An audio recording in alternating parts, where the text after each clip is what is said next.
How's it going today, everybody? I'm out here in the garden and I'm next to a really neat plant that I wanted to introduce to you if you're not familiar with it. I think this is a plant that everybody should have out in the garden. It just has so many uses.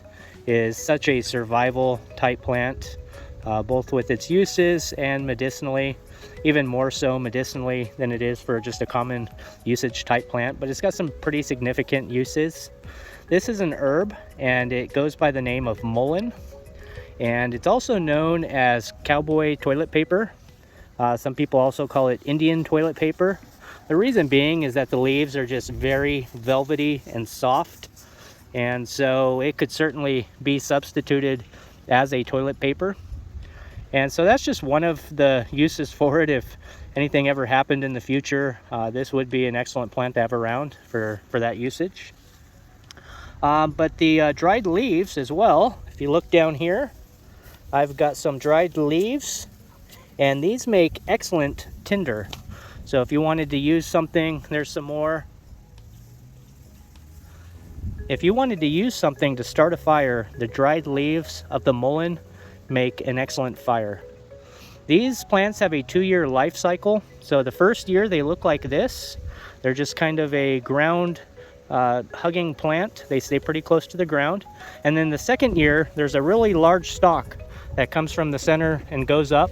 And it's just full of all kinds of yellow flowers, which eventually turn into seeds. And I'll get to that in a minute.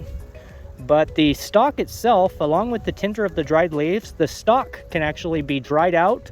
And the interior pith of the stalk can be used as a fire starting spindle. So you could actually make fire from the stalk of the plant as well, and it catches very easily. It's kind of like a cork on the inside. It's a very soft material, really lightweight, but it catches fire very easily, and it smokes, and it would make an excellent fire starter as well. So it's a really great plant for that use.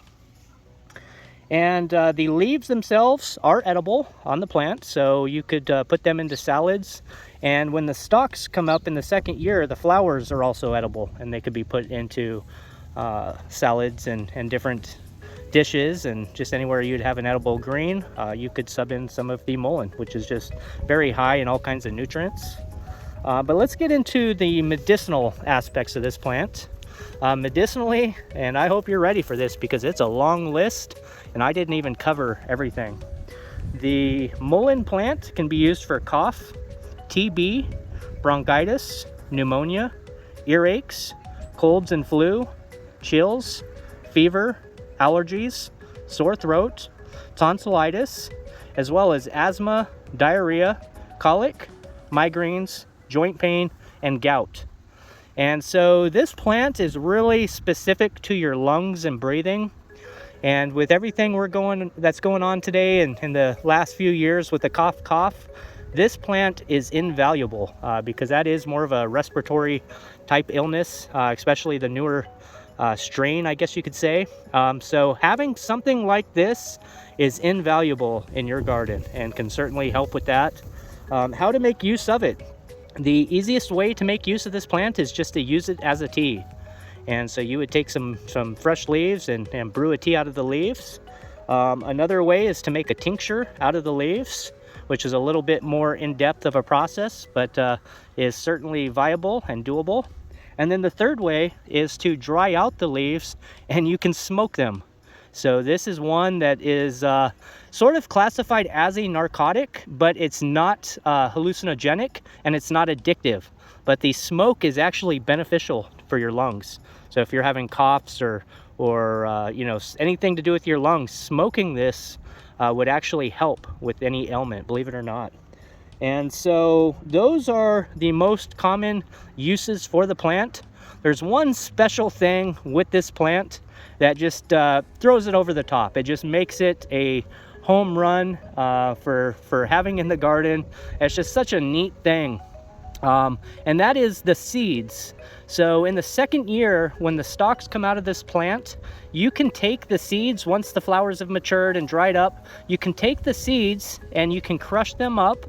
And if you have a body of water nearby with fish, or you know, if anything ever happened, an SHTF or something like that, you could crush up the seeds from this plant and you could throw them into the water, and it's a paralytic for the fish. So the fish become paralyzed and they float to the surface, and you could just grab the fish out of the water. And so if you were ever in a survival situation and you had this growing, or you had some seeds stocked away, you could use those in a survival situation to catch fish. Now it is currently illegal to use the seeds in that means, just because it can be overused and be abused, I'm sure. So there is restrictions currently, and it's currently illegal to use the seeds in that regard. But the natives did that for centuries. They would take these seeds and they would, you know, it wouldn't be overused. It would be like once a year or however often they saw fit that they could get a nice catch. And so they would make use of it in that way. And I think it's been done like that throughout the world. So that is just something to keep in mind, that it can also be used as a way to catch fish, and just a very easy means to catch fish.